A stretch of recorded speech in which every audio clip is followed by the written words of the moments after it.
en Jordanie, et enfin Madame Anna Pires, qui est chef de l'unité B1 de la DG MENA, Commission européenne. Je tiens déjà à tous les trois à les remercier pour leur disponibilité. Mais avant de leur donner la parole, Anna, permettez-moi quelques mots.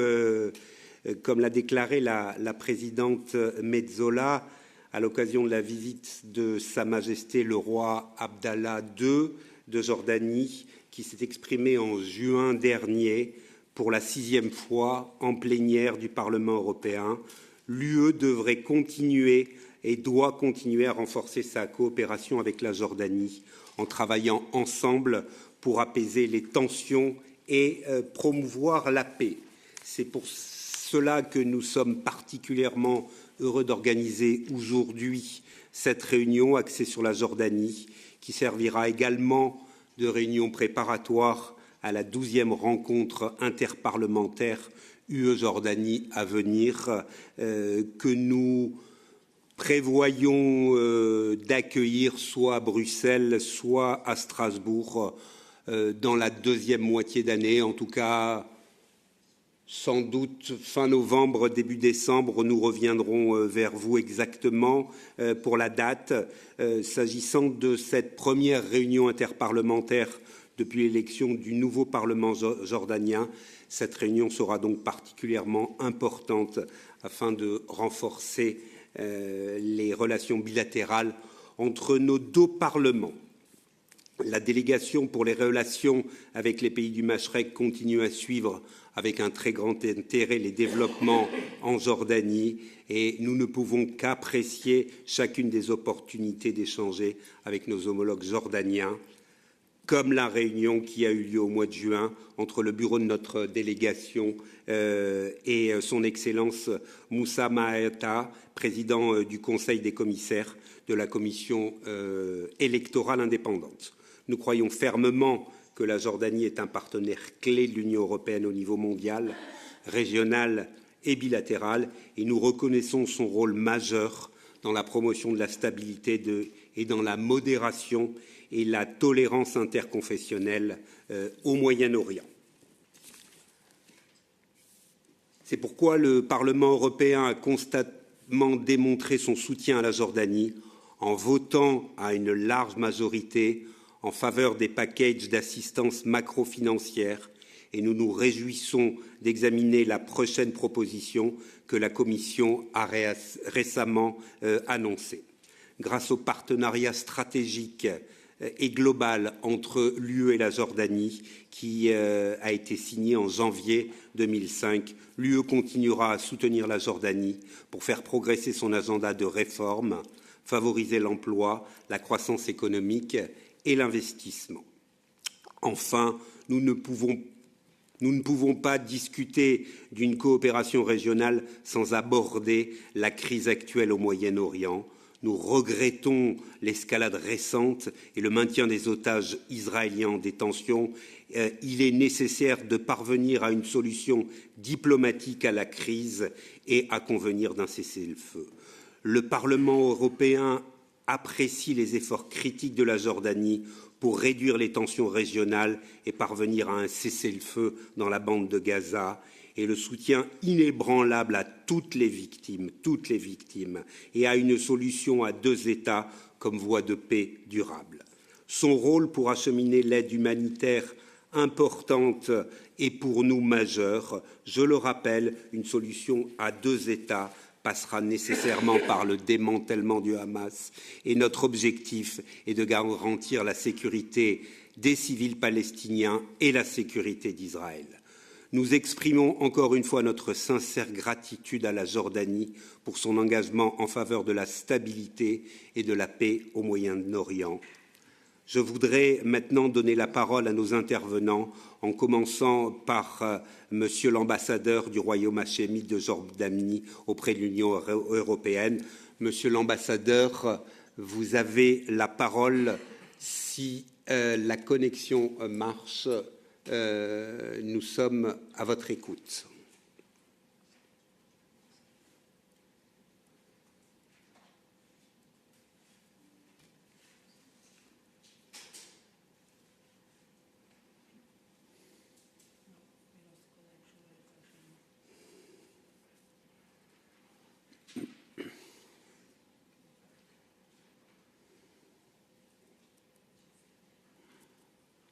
جاي عليها ضوء اللي من النص وراي بدكم تطفوا ضوء.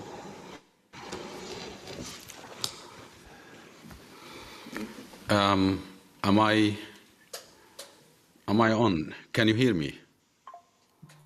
Yes, perfect. We are very happy, and we give you the floor. Mr. Castillo, for the excellent introduction, and thank you very much for giving me this opportunity, together with your colleagues, the members of this very important delegation, who have always been thoroughly engaged and in depth with our region, particularly to the countries pertaining to your delegation. And I would like to thank you particularly for highlighting the role of Jordan and the efforts and what Jordan has been doing, and the key and important reasons why the EU should support Jordan, its resilience, and to maintain its security and its key regional role to promote peace and security in the region. But also I would like to thank every and each member of this delegation and those who took the effort to be with us today. And of course, I would like to pay tribute also to my colleague and my friend, the ambassador of the EU, the head of the mission in Amman, Jordan, Mr. Pierre Christophe, and my colleague from DG MENA, Anna. So without any further delay and to be, practical, I will not repeat what has been already very rightly and very truly and very professionally said by Mr. Castillo. Jordan enjoys an in-depth strategic and historically rooted relations with the EU. I believe Jordan is the closest ally within my region to the EU, and lately this has been crowned with the comprehensive and strategic agreement that has been just mentioned also by Mr. Castillo. It is another milestone that proves the in-depth and the closeness of the strategic relations between Jordan and the EU. We highly appreciate the continued support by the EU, and especially those DGs, but also on top of them the Parliament, the Commission as a whole, for really appreciating what Jordan has been doing, not only to the region, but also to the security and to the strategic interest of the EU as a whole. As we always say, we live on both shores of the Mediterranean, and the Mediterranean does not really divide us, it links us. And Jordan has been also doing the role of the co-presidency of the Union for the Mediterranean since 2012, and we have been paying tremendous efforts also to the good of all the peoples of the Mediterranean on both shores. And of course, on top of them is the key role that Jordan has always been playing to promote peace and security in the region. It is, ladies and gentlemen, an honor for me to be with you today, and this comes particularly ahead of our planned next meeting, interparliamentary meeting, as again highlighted by Mr. Castillo, and we're looking forward very much to holding this important meeting. As usual, we look forward to constructive and productive meeting whenever the time comes to this. And again, Mr. Castillo alluded to the historic and very important address and presence of His Majesty King Abdullah II of Jordan to the Parliament. It was indeed a very important event that His Majesty always come to Europe, to our allies, and we put them in the reality of what's going on in the region as a first-hand expert and an honest and sincere partner of the EU.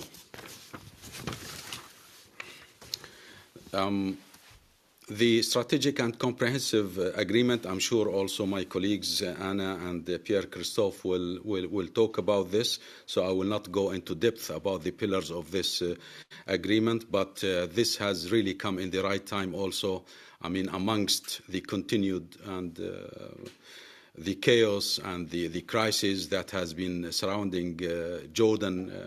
I mean, Jordan has not chosen its location. We happen to be in this in the middle of a burning area, unfortunately, and we're trying hard. I mean, we have shown resilience throughout all the past years, and currently we have been facing an extraordinary crisis, which is the war in Gaza and the continued aggression by Israel on some neighboring countries. But I mean, this is very clear to all of us that this is due to the current government of Prime Minister Mr. Netanyahu and his some radical ministers who are part of his government, who are not after peace at all. I mean, despite all the international community efforts, despite all the Arab initiatives that have been put on the table, but also particularly by Jordan, we have not seen any good conclusions so far. We have unfortunately also witnessed recently, only yesterday, for example, the new aggression on Qatar. Qatar is playing a broker in a peace deal between, Hamas and Israel, supported by the United States of America and Egypt, of course, and we all in the region, but I think the international community as a whole, we have been very much hopeful that a deal could be concluded as soon as possible, because in my region we have witnessed and seen a lot of catastrophes and destructions and killing of hopes to the youth and the generations to come in the region as a whole. What the current Israeli government is doing at the moment in Gaza and in Syria and in Lebanon and yesterday in Qatar is nothing but another means of destruction to the whole security and stability of the region. And as we always say, the stability of my region is the stability and the security of the EU and the EU area as a whole. And Jordan has always worked hand in hand together with our EU allies and EU member states to fight extremism, radicalization, and terrorism as a whole. We have worked on strategies, either bilaterally with EU countries or directly with the EU Commission, to put long-term strategies to fight extremism and radicalization. But I'm sorry to tell you that, I mean, despite all our previous efforts to kill those extremism sources, so to speak, all the causes, the root causes for terrorism and extremism, with the continued aggression of the Israeli army on Gaza, but also on the West Bank, and with the announcement of their new plans also to control Gaza, and now to have full control and long presence in Gaza, and probably to deport and expel Gazans again out of Gaza, using starvation as a weapon, which is against all international practices and norms, is another catastrophe that really hit Jordan. All this, unfortunately, contributes to bad references and bad indicators to the economy of Jordan. As you know, I mean, since the crisis of Syria, since 2011, we have been at the receiving end of Syrians, more than 1.3 million Syrian refugees in Jordan. Only 10% of them live in camps. The others live in Jordanian communities. They share the housings among Jordanians. They took a lot of jobs, which made the unemployment rate jump very high in Jordan, particularly among the youth. It is above 45% now, and this is one of the biggest challenges in Jordan. I mean, we always say, I mean, we have strong and well-established security institutions, also the civilian Jordanian institutions and ministries are very well-established.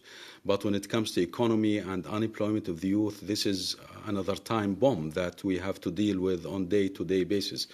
And the continued war and aggression on Gaza added fuel to this problem in Jordan. The current Israeli government did not only destroy Gaza, its schools, its children, its women and the elderly, the hospitals, the infrastructure alone, but they also created very bad and severe impacts on countries like Jordan, because we are the direct neighbor. We have a big majority, almost half of the population in Jordan are of Palestinian origins. We have more than 2 million Palestinian refugees still in Jordan, and the situation is extremely sensitive when it comes to handling this continued war. So we always told our allies around the world, but the Israelis themselves, that by this continuation of this aggression and war, Israel is not only harming Gaza, but harming a peaceful country like Jordan. Jordan is a peacemaker. Jordanians are peacemakers. We concluded a peace accord many years ago with Israel, and no one party can accuse Jordan of being otherwise. So this current Israeli government is harming also the Israelis themselves, the citizens themselves, the generations to come.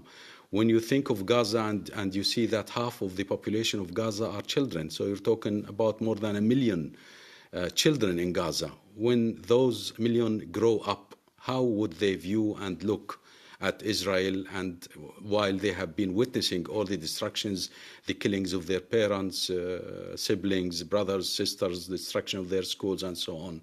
So this is destructive for Israel itself, I mean, and for the Israeli generations to come in the future.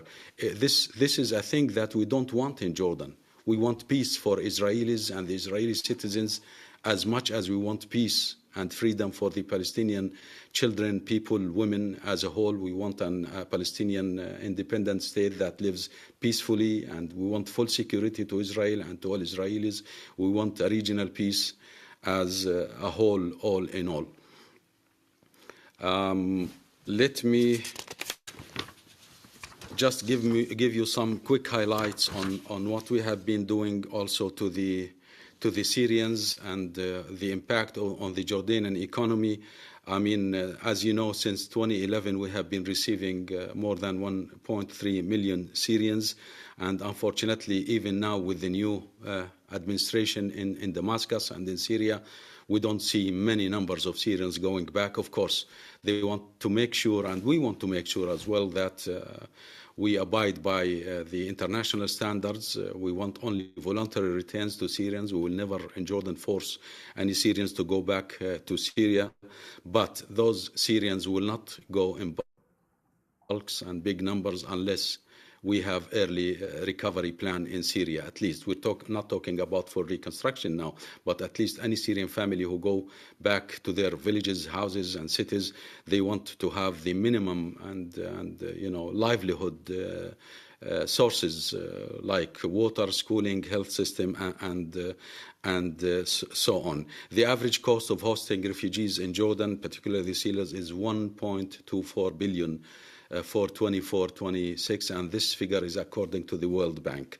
And funding to Jordan response plan, we have a special, particular tailor-made response plan to deal with the Syrian refugees, has unfortunately decreased drastically from 65% in 2017 to 11% only in 2024. And this is what we call the donors' fatigue.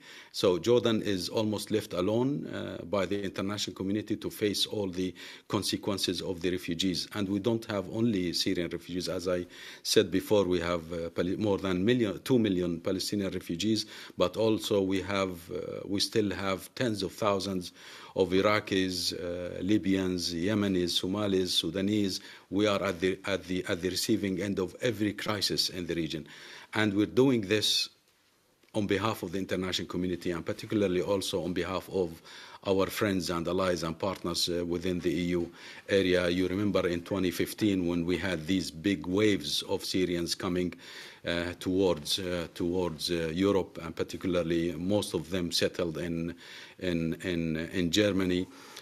In Jordan, we made sure that we don't push away any Syrian refugee. We try to provide them with all the human necessary and basic needs that they might need. We opened our healthcare systems to them, our schooling to them. And so far, for example, the number of voluntary returns since the beginning of this year did not exceed 100,000 only. So, we have long-term experience. I mean, with refugees like the Iraqis who started to come to Jordan and they never left. I mean, most of them left to Europe or to other countries, but we still have a big number of Iraqis settling in Jordan now. They might not be called as refugees, but they are sharing the very scarce and rare resources that we have in Jordan, including water.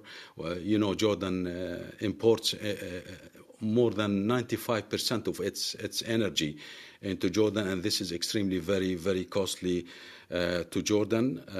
More than 150,000 Syrian students attend Jordanian public schools, which makes like 10% of the total students in Jordan, and that made us left us with 200 schools in double shifts in Jordan. We have 200 schools who work double shifts to be able to accommodate the Syrian children. It was a Jordanian strategy that those children who came to Jordan since 2011, not to leave them on the streets, not to leave them easy hunts and victims to those radical and extreme groups. Now it's very easy that they can get them and recruit them online. So we wanted to invest on those children to give them the right humanly education so that whenever they grow up, they go back to their countries and they become constructive rather than destructive, and rather than turning them into extremists or terrorists. The cost of education alone is $230 million US, and unfortunately, as an example, only 33% was covered by the donors, which makes big burdens on the Jordanian government to make it up and to cover for the rest of the other things. Also, the healthcare system, we opened, we granted access to healthcare to Syrians as much as we did to Jordanians. And for example, in 2024, almost 300,000 Syrians benefited from the healthcare system in Jordan. And when I say this, please look at the population and the small size of Jordan. I mean, you cannot compare us to a country like Germany with big population, for example. Our geographic area is small. So when I'm talking about these figures, they are big and tremendous impact on Jordan as a whole. Also, as a part of our strategy not to push Syrian refugees to try, to take this fatal trip towards Europe, we tried to engage them and to involve them in the labor market in Jordan. We tried to make it legal and to legitimate it, and we also had some agreements with our EU partners to try to help with this. So Jordan government granted more than 400,000 work permits to Syrians. And these are the public and the legal ones. I can say that there are other hundreds of thousands of Syrians working on the black market. And that has been detrimental also to the opportunities, to the job opportunities for the Jordanian youth, because they took tens of thousands of jobs from the Jordanians, since a Syrian refugee receives a monthly allowance from the international organizations, so they accept any pay, like half price, when they do a job, and that makes, Jordanian youth in critical situation and lose their jobs drastically. If we talk about water, for example, Jordan has been the fifth poorest country in the world when it comes to water since 2011. We've been unfortunately advancing in a negative way, and now we are almost the second poorest country. And this summer we're facing very severe shortage of water to be provided to the population as a whole. Not only Jordan is suffering, but also the international organizations like the UNHCR, the UNICEF, and the WFP have also been suffering severe shortages by the international community, which has caused cutting and minimizing aid to refugees in Jordan. The Syrian crisis remains a big and major challenge to Jordan. We all witnessed what happened, with this new administration, and Jordan has been proactive, and we tried hard to integrate this new administration and send them serious messages that we're looking for a modern, civilized, free Syria. Jordan has been suffering since 2011, and we didn't want another Afghanistan on our borders again. So we're pioneers in inviting to what we call the Aqaba conference then, and the HRVP has been invited together with international partners from European countries, but also United States and other countries. And we issued a declaration, a very clear one, to the new administration in Syria, giving them our guidelines, how this new Syria should look like and how we would like to deal with them as a whole. I will not take much of the time, but let me also welcome the elements that has been integrated today in the speech of the President of the Commission in her speech, State of the Union today, in which she highlighted also major measures and plan how to deal with the Israeli government. And I think it's not about time, but we are all late in really trying to put a limit to what this current Israeli government is doing as a whole. We believe in Jordan that the international community must be on the side of peace and justice and act now. We wanted action to take place much earlier, but it's never too late. Unfortunately, the Israeli aggression on Gaza was not just to destroy the whole community in Gaza, but as I said, it impacted Jordan and the Israelis themselves also as a whole.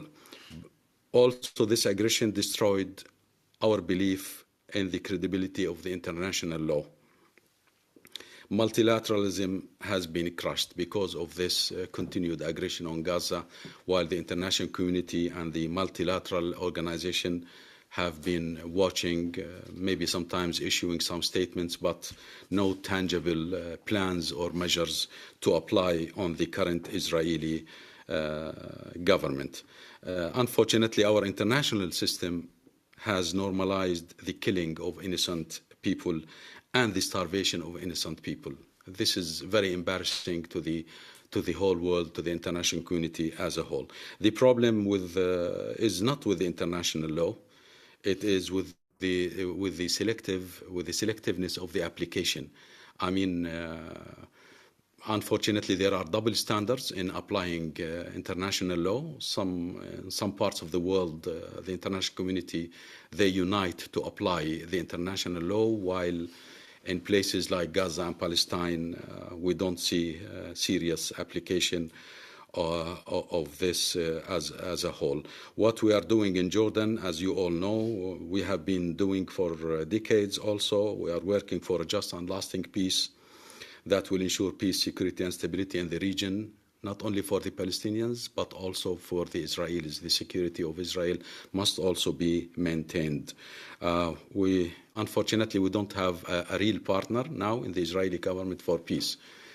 We have our Arab Muslim Committee on Gaza and on Palestine, and they are touring the world trying to promote and to lobby for a peaceful solution and for a ceasefire today before it's drastically too late. But we don't have a partner in Israel. We don't believe that the current Israeli government are interested at all in making peace or stopping the war. On the contrary, they are widening their aggression every day. I mean, we saw also 2 days ago the new aggression on Lebanon and on Syria. In Syria, we are trying to stabilize the current government and administration, while Israel keeps striking and even taking more land within the territory of. If the whole world, particularly our friends in Europe, applied the position they have towards Ukraine, for example, then we believe that if they applied the same standards to the aggression on Gaza and on Palestine and the Palestinian people, we would believe that a solution has already been reached to the Palestinian conflict as a whole. And we think in Jordan that we don't have lack of international law.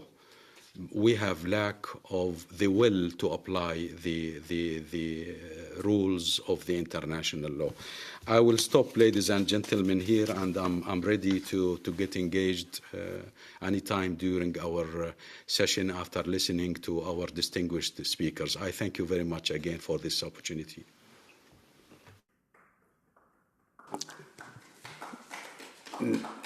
Merci beaucoup, Monsieur l'ambassadeur. Et avant de donner la parole à mes collègues, nous allons continuer et nous allons entendre Monsieur le chef de la délégation de l'Union européenne, Monsieur Chatsi Zavas, si la connexion et si vous êtes là, il est là. Bonjour à vous et je vous donne la parole immédiatement. Merci beaucoup, Monsieur le Président, et bonjour à tous les membres de cette délégation. First of all, I want to salute His Excellency Ambassador Batane, and I want to praise his hard work to bring the EU and Jordan closer together. I was honored to be invited by your delegation on the 12th of February, so a few days after the visit of His Majesty King Abdullah to Brussels, and I used the opportunity to present the contour and the objectives of the new strategic and comprehensive partnership. So I think to make the best use of your time, I think it will be good to give you a report, to update you about the implementation of this strategic and comprehensive partnership, and to show you how this new framework has changed and elevated the level of ambition in our relations with Jordan. So first of all, on political dialogue, you recalled, Chair, the visit of His Majesty to the plenary session and his address to the plenary session in Strasbourg on the 17th of June. This is a very important moment. In fact, I don't know a lot of leaders who today can enjoy such an ovation in the European Parliament, from the far left to the far right. Our political dialogue more generally has intensified with Jordan. It has to do with the dramatic events unfolding in this region, in Gaza, in Syria, in Iran, in the Gulf today. Foreign Minister Safadi is invited extremely frequently to the Foreign Affairs Council, get access to our foreign ministers, and soon we will all meet in the General Assembly in New York. And I can tell you that this consistent, persisting dialogue between the EU and Jordan has helped us shape a common understanding of the situation and the possible solution to address the crisis in Gaza in particular through a lasting ceasefire. So this political dialogue is crucial, and our strategic and comprehensive partnership has offered a new framework to set the bar even higher. You may remember that we agreed to hold a summit at leaders level. Every 2 years, we agreed to intensify the briefings at the level of foreign ministers, and we see this in practice already today. At policy level now, it's important to recall that our association agreement remains a vehicle that is both effective and also very flexible. So in the next 4 weeks only, we'll have 3 subcommittee meetings addressing trade and investment, human rights and democracy, security and justice. So you see that the association agreement remains a very useful framework to have an in-depth policy dialogue across the board. And by the way, as you are bracing yourself to host a delegation from the lower house of the Jordanian parliament as part of the interparliamentary exchange that you have regularly, I can only invite you to cover the entire framework, the entire spectrum of our cooperation with Jordan, from energy, climate change to infrastructure to diplomacy. The association agreement offers you a good menu for this conversation. Turning to trade, investment and tourism and people-to-people dialogue, what I have to say is the following. The EU remains among the top 3 trade partners of Jordan, and we are working hard to intensify this trade flow. By the way, the stabilization of Syria opens a new land corridor linking Jordan to the EU, offering new avenues of cooperation and trade for agriculture goods in particular. We are also working on the raw materials, and Jordan offers a great source of raw materials when it comes, for example, to phosphate or potash, and we are working to diversify our supply chains and make use of the industry in Jordan, particularly the fertilizers industry, to increase and diversify our supply chains. Soon we will inaugurate a new chamber of commerce, the Eurocham in Jordan, and we will make sure to use this new instrument to further increase our trade relations in both ways. An important segment in this is also the tourism industry. You know that the tourism industry makes more or less 15% of the GDP in Jordan. So it's very, very important. It's very, very important to encourage tourism flows between Jordan and the EU. You know that obviously the civil aviation has suffered most from the crisis in June, the war between Israel and Iran. The low-cost companies are coming back and in fact are returning to business as usual. So it's important to note in this context that Jordan is the safest country in the region. It's a safe country. If you follow all travel advisories issued by our member states, they are converging. And therefore, we hope to see an increasing number of European tourists coming back to Jordan in the coming months. Talking about people-to-people dialogue, because the tourism is also a way to foster people-to-people dialogue. A success story that I wanted to flag is the Erasmus program. Each and single year, we have 700 young Jordanians, students and professionals of the higher education traveling to Europe under the Erasmus program. So it shows how strong the relation is at the people-to-people level between the Jordanians and Europe. It's not only a matter of geography or geopolitical alignment, it's deeply rooted in history. Now, I would like to make a brief point about our cooperation and then leave the floor to Anna, my colleague from the Commission, who will elaborate. You know that the strategic and comprehensive partnership was underpinned by a 3 billion support package, so a very, very ambitious support package, combining grants, macro financial assistance and investment. On the grants and budget support part, what I want to say, and then we will talk about figures and give you examples, but we get value for money in Jordan. We can work with a very professional administration. The governance climate is sound and good. So we get value for money, be it in the energy sector, infrastructure, in the education and health sectors. We cover a wide spectrum of cooperation sectors, and overall we are satisfied with this cooperation. What we would like to do is shift gradually to investment and balance our grants with the investment. For this, we need a sound investment map. We need projects. We need projects that can generate the interest of our European investors, be it public or private. And we are working on that. In fact, in a couple of months, we hope to be able to organize a big investment conference, a big investment forum in Jordan.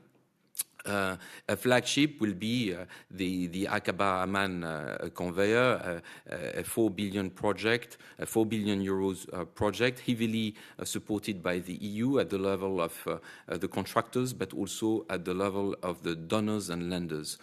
In the area of macro financial assistance, it's the last point I would like to make. You know that 1 billion have been pledged in support of Jordan through macro financial assistance.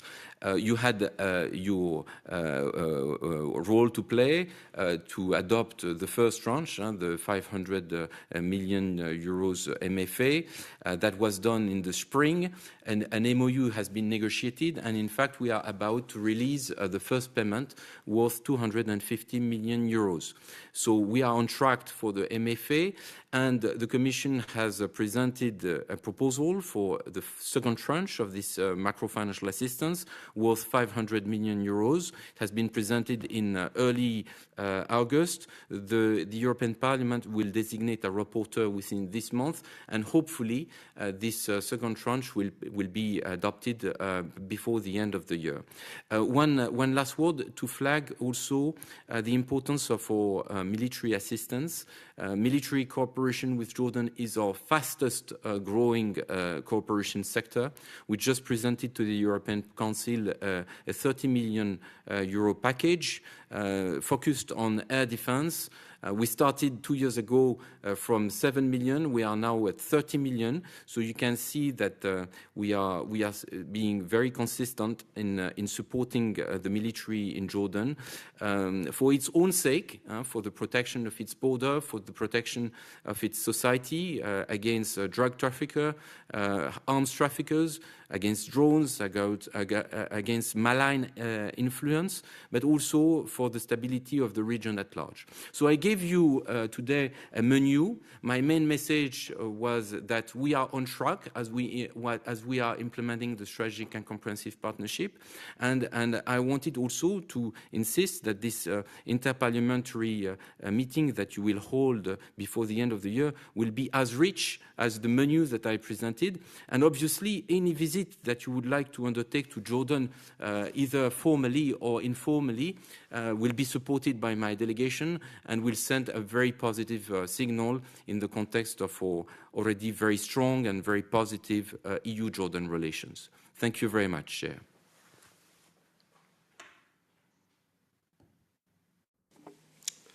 Merci, un grand merci à vous, et je vais directement donner la parole à Madame Ana Pires. Bonjour. I don't know if you see me on screen. Parfaitement, vous avez la parole. Oh, fantastic. Thank you very much, Chair, and thank you very much all the honourable members of the European Parliament. It's a pleasure to be with you today. It's a little bit difficult to come after the illustrious interventions of Ambassador Bataine and our ambassador in Jordan. So I'll try to be very brief and focus on the few elements that are left unsaid. I want to start, even though I want to go into the detail, I really want to start by emphasizing the fact that Jordan is really that cornerstone of stability in a very fragile region. And it's that, but it also is seen by the Commission and by the European institutions as really a hub for regional engagement and integration, and a hub for peace and for strategic investments. And that really underpins the discussions that we had in the negotiation of the comprehensive partnership and underpins the kind of the crowning of our relationship with this partnership. I won't go into the detail of the strategic and comprehensive partnership because Pierre-Christophe has covered the kind of the successes. I will add a few, and I will put it a bit in the context of the new Pact for the Mediterranean, which the Commission will adopt very soon. Ambassador Bataine knows very well, because we've been discussing very closely with the Union for the Mediterranean. This new pact for the Mediterranean is really a conversation with our partners and is designed to strengthen this common space for stability, for prosperity, for resilience. And so in many ways, our strategic partnership becomes really the test case for the pact. it's a precursor for the pact, and it's really important that we so it has a spillover effect, not just for the strategic partnership itself and for our bilateral relation with Jordan, but really as an example of a type of relation that we want to pursue across the southern neighborhood. I think Pierre-Christophe went at length about the success stories that we can tell already, which come from the implementation of the strategic partnership. But I wanted to kind of flag a couple of more kind of successes that I really see as an important aspect of what we try to put in practice. One is the accession to PRIMA, to the Partnership for Research and Innovation in the Mediterranean, which is really important to foster that space of innovation and research that we want to kind of promote across the region. Jordan is the first country of the region to complete all the steps for participation, and we're really proud to have pushed for that in the context also of the strategic and comprehensive partnership. And then, as Pierre-Christophe mentioned, this is not just we signed the joint declaration, but the idea is it's not just empty words and fluffy words, but it's really about concrete projects and concrete ideas. And that's, I think, will be the kind of the core of the matter. So Pierre-Christophe mentioned the kind of flagship that we have on the water sector, the Aqaba Amman Conveyance Project, which is really about bringing potable water to one of the most water-stressed capitals in the world. I mean, the ambassador mentioned the fact that Jordan has been climbing the statistic board on water scarcity. But we're also looking at extending the Medusa digital initiative to Jordan, which could serve really as a critical communication linking Egypt to Jordan and linking really Asia, Africa, Europe. And we also need to see the opportunities in terms of energy cooperation, transport that will come with the improvements of the situation in Syria. I think at the core of concretizing this idea is the importance of pursuing reforms which are key to create a stable and encouraging investment climate. And I think the Jordan has a plan with its modernization vision, which His Excellency the King mentioned also in the address that he had at the Parliament. And we really want to be, with the strategic and comprehensive partnership and with the financial package that we have designed, we really want to help accelerating these ambitious modernization efforts. When we look at the macro-financial assistance as well as the budget support element, so this grant element in our toolbox, we really want to to have this support to foster economic and political transformation. But we really need to see also the efforts from the Jordanian side and the kind of acceleration of those reform efforts. And I think one element that I would like to emphasize, because it's really a sign of our confidence and trust in the ability of Jordan to be a reliable partner, it's really the fact that our bilateral envelope is put forward with a certain degree of predictability. So until the end of this multi-annual financial framework, we have certainty of the envelope that will have to foster those reforms and to increase and to support Jordan's capacities also to ease access to the EU's internal market. On the, I will not go into the detail on the macro financial package. Pierre-Christophe already mentioned that the disbursement of the fourth MFA package will come very soon. And I was very pleased that the chair mentioned the eagerness of the Parliament to start the legislative work for the approval of the fifth package. So that said, I wanted to make a point because Ambassador Batainen mentioned at detail on the support to the Syrian refugees in Jordan and to the host communities in Jordan affected by the Syrian crisis. I want to be very forthcoming that, as we mentioned and as we declared in the joint declaration for the strategic and comprehensive partnership, we will continue supporting to support Jordan with predictability. We have committed to a level of support, a stable level of support until the end of the MFF for this particular area, and we will continue to do so. We are looking to the developments in Syria with cautious optimism. And we fully agree that the reality is that the return of Syrian refugees to their homes will take time. We are already this year stepping up our support inside Syria. We are about to adopt a 175 million package. It will be adopted still this week or early next week, looking at 3 areas: on institutional capacity of the administration to be able to deliver the services of a state, support on livelihoods and prosperity and resilience at the local level, and then on this area, transitional justice. And I think this is very important because obviously this large scale of returns to Syria will only happen if there is sufficient support to increase the livelihoods, the possibility of people making a living inside Syria, but also if we contribute to if the political situation allows for a return to safety and to normality. And as we know, that has not always been the case in the last few months and weeks. So we are already this year stepping up our support inside Syria. We will continue to be at Jordan's side in providing support to refugees with much needed basic services. I think just today in Amman, our director signed an agreement in this regard at the margins of the 10th anniversary of the Madad Trust Fund. And we will continue also to support Jordan in durable solutions, including facilitating returns and legal pathways, as we do across the region as well.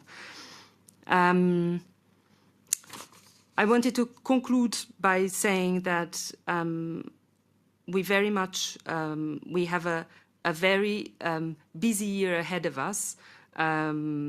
Both with the investment forum that Pierre-Christophe mentioned, the Association Council, the Leaders Summit. I think these events will be really an opportunity to leverage our partnership strategically, and it's never been more important to work together in that regard. The common efforts and the kind of the convergence of supports and willingness to partner, both from the side of the European institutions, including the European Parliament, but also from the Jordanian side. It's something that we can really use to make sure that the strategic and comprehensive partnership delivers really for the Jordanian and for the European citizens. So thank you very much and looking forward to the discussion. Merci beaucoup. J'invite à présent les collègues qui souhaitent prendre la parole à se manifester. Je commencerai par Monsieur Orlando, notre vice-président. Thanks, Chair. I really appreciate the report of the Ambassador Joseph Albataine, of Ambassador Pierre-Christophe Chatsasavas, and what was just said Dr. Anna Pires from DG MENA.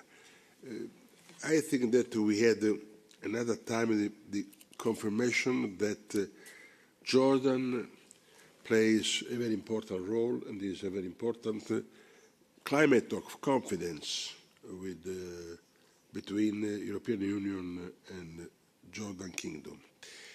I really appreciated just what the Ambassador said, just speaking about multilateralism, speaking about the interdependence, just refusing the idea that you are independent or a colony. There is just a third way to be interdependent, and at the same time independent and interdependent. That is the fundament of the European Union, is the fundament of international agencies like United Nations, is the fundament of the International Criminal Court. And I think that we need interdependence, and Jordan is a positive example of interdependence, just speaking about the role of international legality. I think that international legality is exactly the confirmation that is the leadership of Jordan. Finally, it seems that European authorities have discovered the tragedy and the genocide just against Palestinians. Finally, the European authorities understood that it is not possible just to appear or to be complicit for what is happening. But I am really afraid that what is happening now can in some way involve the whole area. I mean, especially Jordan, Syria, and Lebanon. Why I'm speaking about Jordan, Lebanon, and Syria? Because Jordan, Lebanon, and Syria host many refugees, especially Jordan. We have heard about 2 million of Palestinians just living in camps in Jordan. We have to say thanks, of course, to the Jordan playing this role. But may I ask to Mr. Ambassador if we can have some information about the position and the role of Palestinian Authority in these camps in Jordan. Some information about the presence of a terrorist group of Hamas in these camps. Just to know if the Palestinian Authority is going forward in the leadership in these camps.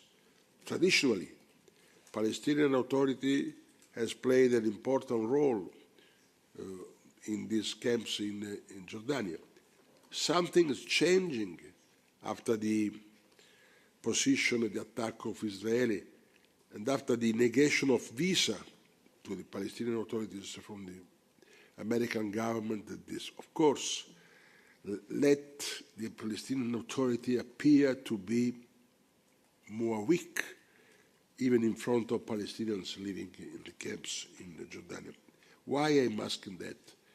Because what I have interest to know, Mr. Ambassador, is can you imagine that there can be some risk for the stability of Jordan just after this position of Israel against Palestinians all over the world, and there can be some risk about the clear interest of the Netanyahu government to have against Israel a terrorist group like Hamas and not a so-called democratic or trying to be democratic institution like Palestinian Alliance.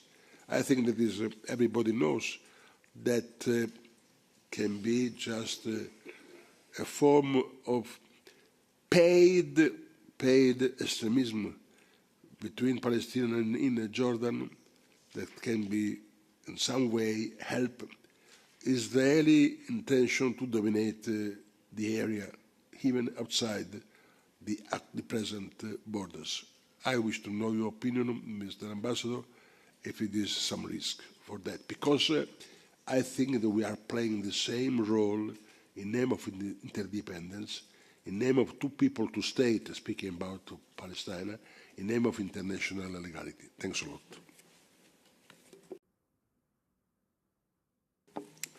Merci. Je passe la parole à Monsieur Asmani, à notre collègue.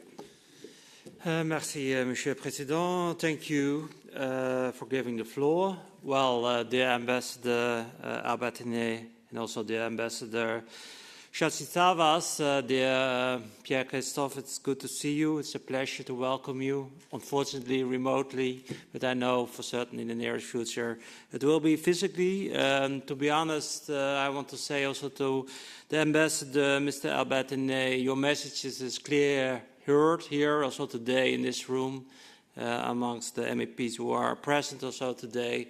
I'm sure we are all aware that you as a close friend of the European Union have immense challenges, and that Jordan faces immense challenges in maintaining its role as a stabilizing force in an exceptional fragile region. You mentioned, of course, also the attack yesterday in Qatar. Qatar part, of course, of trying to have peace over there. But you mentioned also Lebanon, and especially, of course, also the tragic circumstances in Gaza as well happening there, and that is a direct impact also towards Jordan. Well, during my visit to Jordan, also last April, I had the opportunity also to discuss this more in depth about the risks also for Jordan. Back then, we also touched on Jordan's crucial role in shaping Syria's future, because also Syria plays an important role.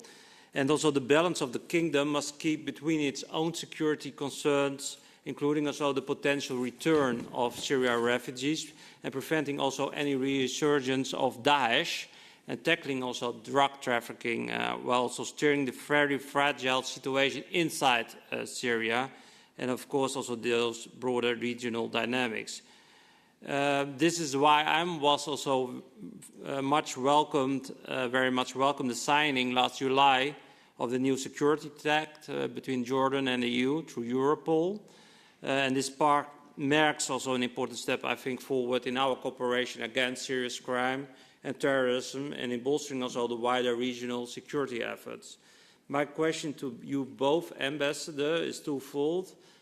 How has this agreement also been received in Jordan? And secondly, could you also perhaps provide a more update on the current situation regarding Daesh and the criminal activities alongside the Syrian border?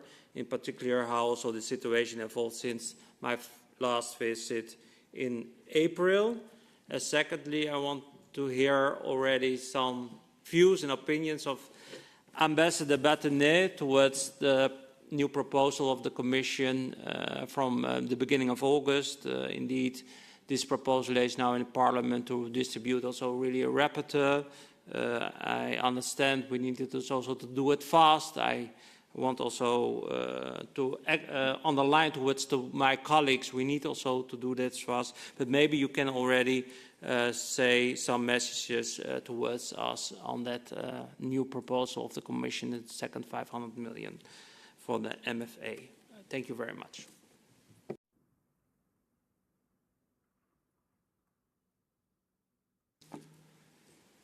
Merci, chers collègues. Je demande, bien sûr, si vous voulez nous donner un mot de réponse, Monsieur Bataïné, Monsieur l'ambassadeur, vous avez la parole.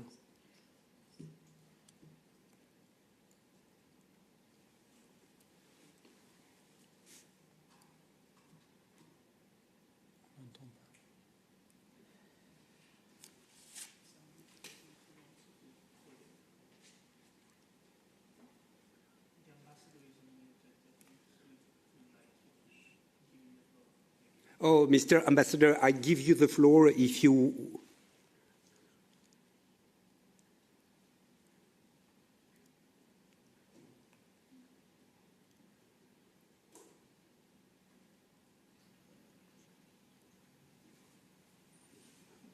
He's mute.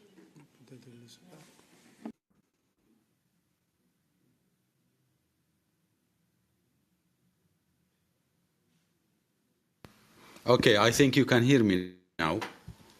Yeah, it's perfect. Okay, thank you. Thank you again, Mr. Chair, and I would like to thank all the previous speakers, particularly now Vice Chair Mr. Orlando, and for the very constructive elements during his intervention, but also our friend of Jordan, Mr. Azmani. Let me, well, I honestly didn't hear well. There was some disconnection of the sounds when Mr. Azmani was referring to an agreement, so I didn't get what kind of agreement was the question on. But let me try to answer now to the elements of Vice Chair Orlando about the Palestinian refugees in Jordanian camps. If I got you correctly, again, because there was some disruptions, in Jordan, the Palestinian camps are totally controlled and administered by a special designated department, a governmental department from Jordan. The Palestinian Authority, they have no influence, they have no say, and they have no control on Palestinian camps in Jordan. It's totally administered, run, and taken care of by the Jordanian government, of course, hand in hand with UNRWA in Jordan as well. And I will come back to UNRWA. Also, you mentioned that Hamas might have some influence within these camps. I can assure you that to a great extent, these camps are totally de-radicalized. There is no extremism within these camps. They are almost an integral part of the Jordanian society. Most of the Palestinian refugees also live outside the camps. We're talking about almost 2.4 million. Most of them go to public, normal schools, and they are integrated in different governmental or private sector jobs. But more than 2 million still benefit from UNRWA, and this is another issue that I would call upon the European Parliament to consider very carefully whenever this issue is discussed, because the current Israeli government has been trying politically and globally hard to lobby against this very important and vital organization. They are trying to terminate it. And termination, this organization is really very detrimental to Jordan and to the Jordanian government, because we are extending services also, as I said, to more than 2.4 million Palestinians. And UNRWA alone cater for like 150 million, while Jordan has to cater for many other hundreds of millions to be able to provide those Palestinian refugees with the basic needs. Now, Hamas or any other radicalization within the camps, let me give you another general idea very briefly. Because of the continued war against Gaza, and because there is a big percentage in Jordan of Palestinian origins, the sentiments among Jordanians or the Palestinians or the Jordanians from Palestinian origin are extremely high. Because, and I talked about the unemployment rate, especially among the youth. They are behind these massacres and killings in Gaza. The starvation go on the streets every day, and that was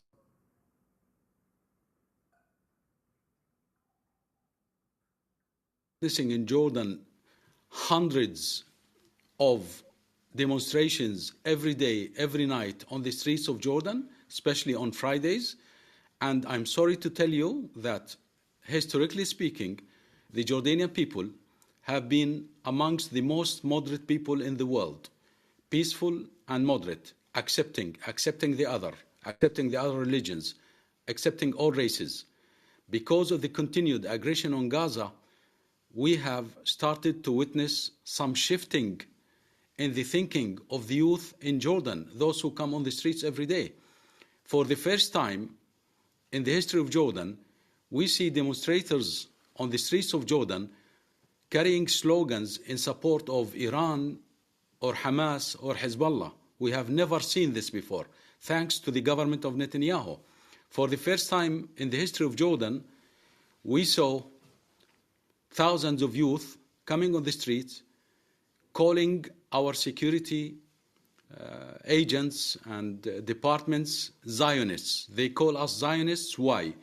Because they want us to open the borders and allow them to enter, to cross the borders to Israel and go and fight, because of the continued aggression and brutality against the Palestinians in Gaza. This is what's happening. This is extremely dangerous, and we have really, monitored the shifting in the thinking of the youth, and we tried hard also to work on this.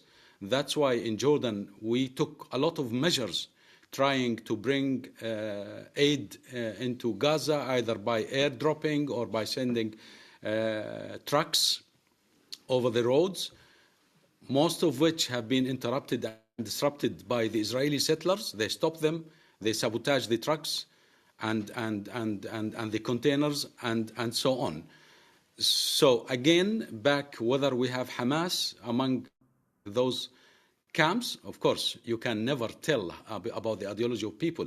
But I can tell you, upon certain surveys and studies over the past months, that ideologies have shifted among the youth because of the continued aggression on Gaza. And this is, again, one other major impact. And when I said that the current Israeli government have impacted and influenced and caused damage to Jordan, this is one part of it. So, but all in all, I can assure you that everything is under control. We continue to be vigilant all the time. We're maintaining our borders. We're protecting all embassies in Jordan. We're not allowing any big major jumps into extremism and so on. And we're not only protecting this regionally, but also towards our partners in the EU. I don't know if you know that we have special program of de-radicalization bilaterally with EU countries. I mean, we have special training centers in Jordan that we opened for the training of European imams, leaders of mosques in European cities and capitals. We bring them to Jordan. We teach them about the real essence of Islam, tolerance, mercy, and so on. And we send them back to lead the European mosques and so on. So I don't know if I answered most of your elements. And again, Mr. Azmani, vis-a-vis the second tranche and the package of the 500 million, I must tell you that you yourself as a rapporteur, but also other colleagues from other committees in the Parliament have done tremendous job when you were analyzing, studying in depth, and when you were collecting info about the needs and the general and comprehensive situation in Jordan. Your visit has been extremely key for you and to understand the situation firsthand, and to come back and to talk to your committees and to your colleagues and to make it very clear. We were happy with the voting of the first part, the first package of the MFA, and we're now looking forward to the second part. And by the way, these are soft loans, just to explain. These are not grants. So, I mean, it's a loan that we have to pay back, but thanks. I mean, this all comes in the right time, especially under the current very severe circumstances. And my message to the European Parliament and to my colleagues in the Commission, and I'm grateful also to those who really demonstrated and continue to demonstrate an in-depth understanding of the situation in Jordan, is that now we are passing through unprecedented situations and crises in Jordan. We always pass through crises, but this time it is extremely difficult. And that's why we call upon the European Parliament and the Commission, once we start implementing the packages and the amounts for the projects mentioned by my dear friends Anna and Pierre Christophe, this doesn't come without a cost. There are always MOUs, there are always conditions, there are always benchmarks, and I mean, it's not the right time to try to implement the common practice and the general standards of the Commission to Jordan, because Jordan may not be able, under such severe circumstances, to meet all the requirements and the conditions imposed by the Commission. Thank you. Un très grand merci, Monsieur l'Ambassadeur. Avant de redonner la parole à nos collègues, puis à Pierre Christophe, s'il permet que je l'appelle comme ça, je vous rappelle qu'il nous reste 10 minutes. Donc, merci d'intervention courte. Madame Jovanovici. Hello, my name is Diana Jovanovic-Oșoacă, and I'm MEP from Romania.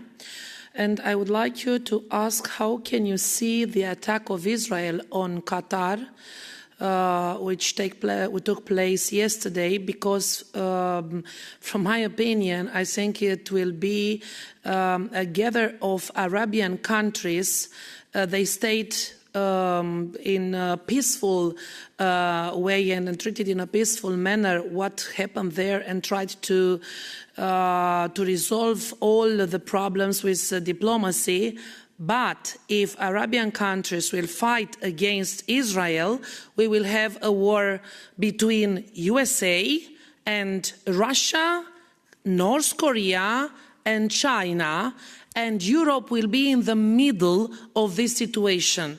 How dangerous is for Arabian countries and for that situation what happened yesterday in Qatar? Thank you so much.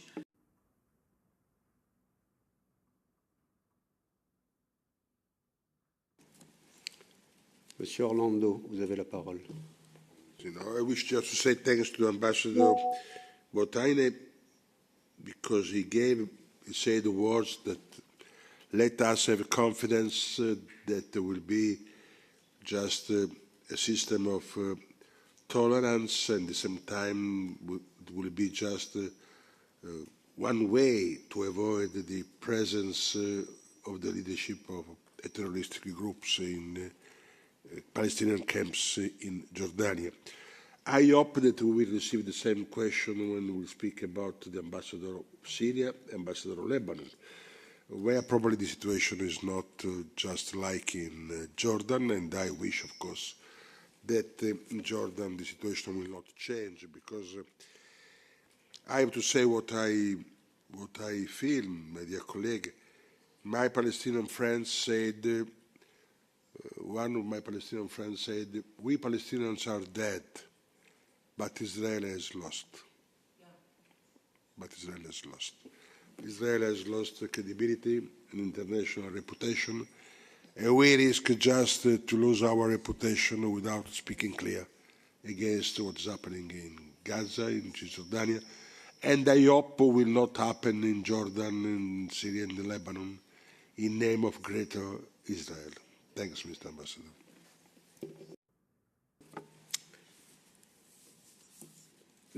Merci. Je voudrais donner la parole à Monsieur Sachi Zavas pour qu'il nous dise un mot et une réponse. Pierre. Merci beaucoup. So I think Ambassador Bataine covered already the first question asked by Vice Chair Orlando. What I would like to say, combining the two questions raised by Mr. Orlando and Mr. Asmani, Jordan has a resilient political system and a resilient society. Obviously, the magnitude of the war crimes committed in a systematic way next door, on the other side of the Jordan River, in the West Bank and in Gaza, raises tremendous emotion in the Arab streets, but especially in Jordan, which, for all the reasons explained by Ambassador Bataine, is viscerally attached to the Palestinian cause.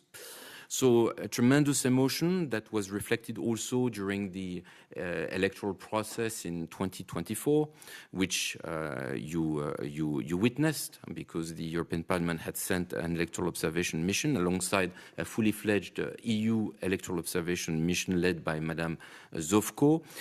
So you saw the result. And my point here is that Jordan is a resilient country. It remains safe, no matter the difficult circumstances, but this resilience is not a fact of nature.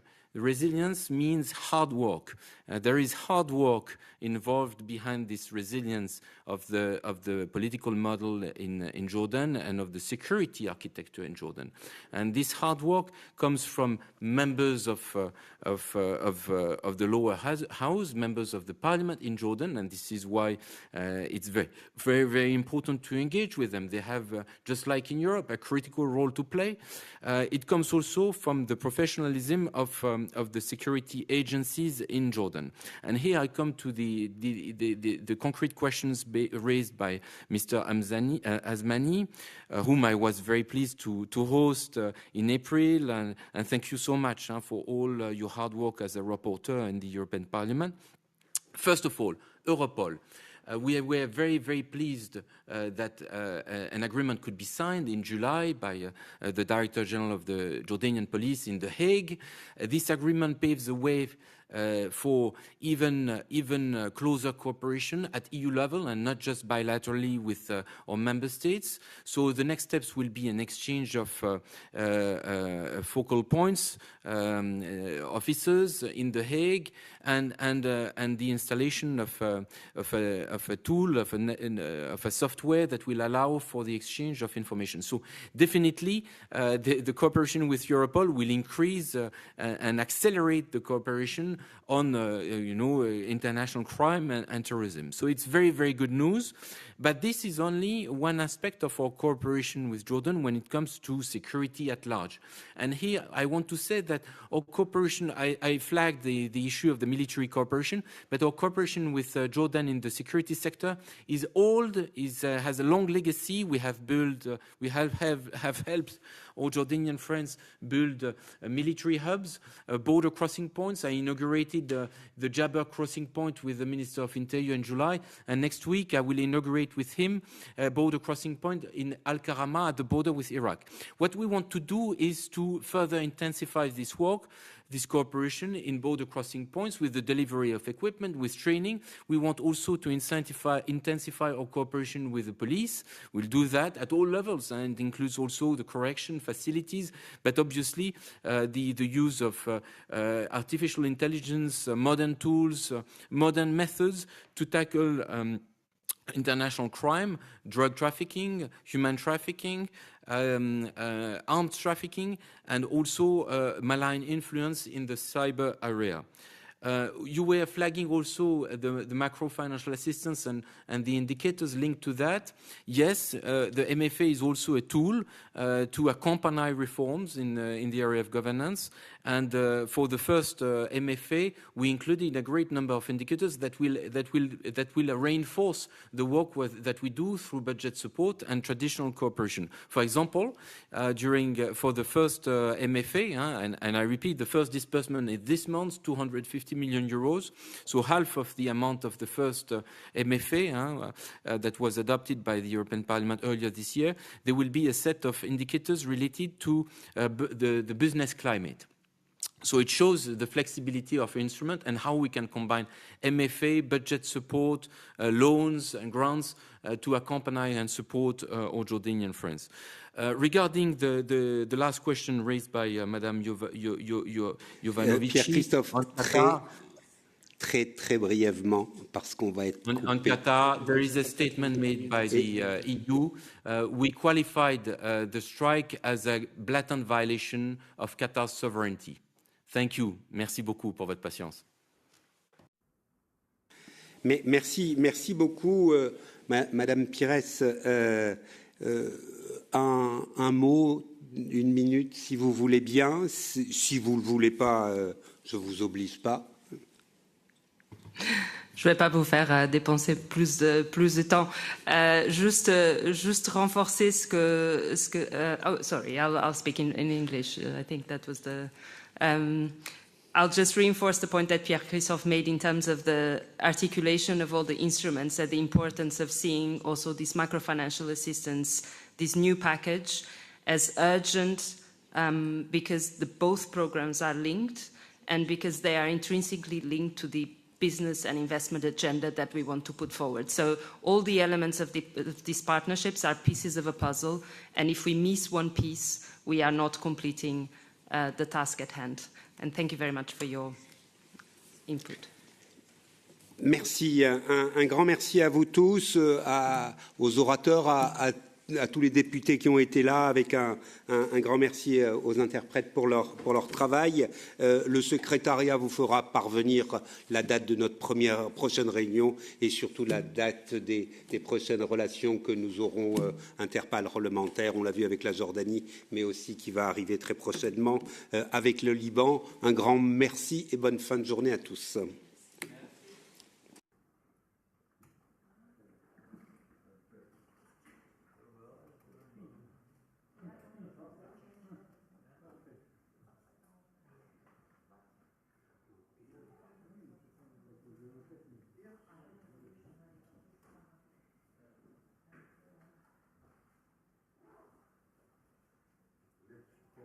Jordan.